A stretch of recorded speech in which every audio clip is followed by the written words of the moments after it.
Thanks for clicking to watch this third episode of Phone Wars 2013, where we go over flagship phones from Apple, Google, Samsung, HTC, and Motorola. You can click the links below if you fell behind, and don't forget to subscribe with email notifications for future updates. Now let's go over Nokia. Wait, what?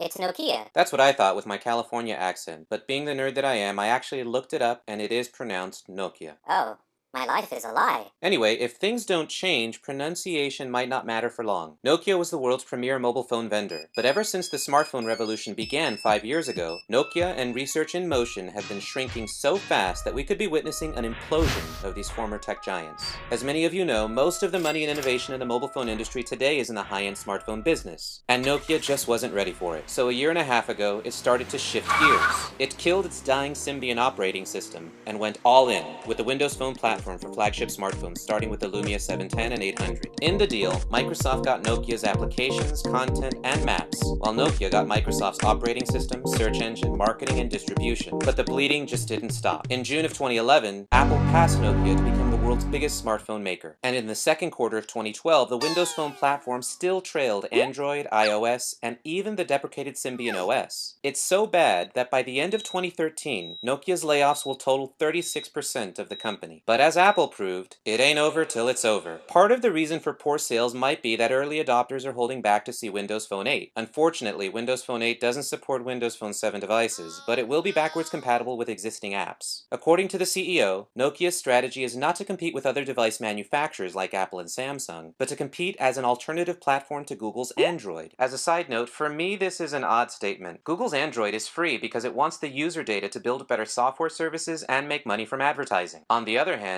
Nokia is a device manufacturing company that needs to make money from hardware. Since it gave up control of its software platform to Microsoft, how can Nokia itself compete against Google's software platform? Isn't that now Microsoft's job? Anyway, back to the review. The upcoming Windows Phone 8 platform will finally allow Nokia to put together some top-shelf parts in a desperately needed flagship smartphone that will make or break the company. How are they going to do this?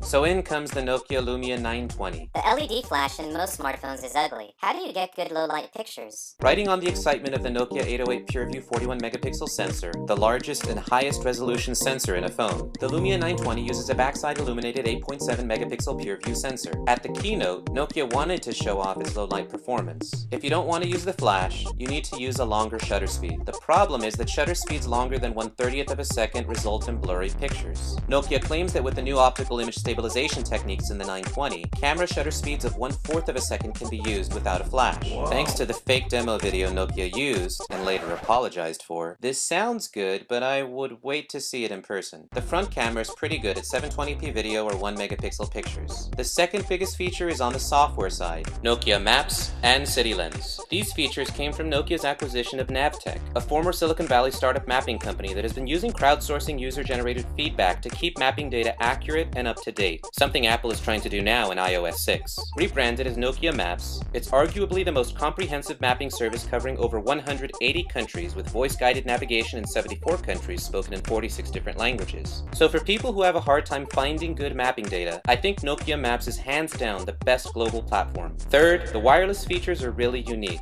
With NFC and Qi wireless charging support, you can physically tap your phone to headphones, speakers, and charging stations to set up a data connection or charge the phone. Fourth, for people who live in cold climates like Finland, you can now keep your light gloves on and still use the touchscreen. On the inside, it has all these sensors, the powerful Snapdragon S4, 1GB of RAM, 32GB of storage, and a huge 7.4 watt-hour battery. As far as design goes, it has the Windows Phone look, but it is a bit on the thick and heavy side, which might not be much of an issue if you don't use a case. On the software side, it will include full versions of Microsoft Office and Outlook. Setting aside the rushed keynote, probably to take attention away from the following iPhone 5 release, this phone looks promising, but now it has some competition with HTC's signature Windows Phone 8X. Now, if only Microsoft would quickly get the Windows Phone 8 SDK for mobile developers up and running before the worldwide release on October 29. But that's a story for another episode. I'll try my best to keep Phone Wars 2013 more up to date as new devices are announced. Thanks for your support and comments in the Chip Wars 9 update. It really means a lot to me. New viewers, please like, comment, share, and subscribe with email notifications if you want to stay up to date with the channel. It really helps me figure out what kind of stuff you want to see. I also have a Twitter account that I use to post interesting news and tech deals.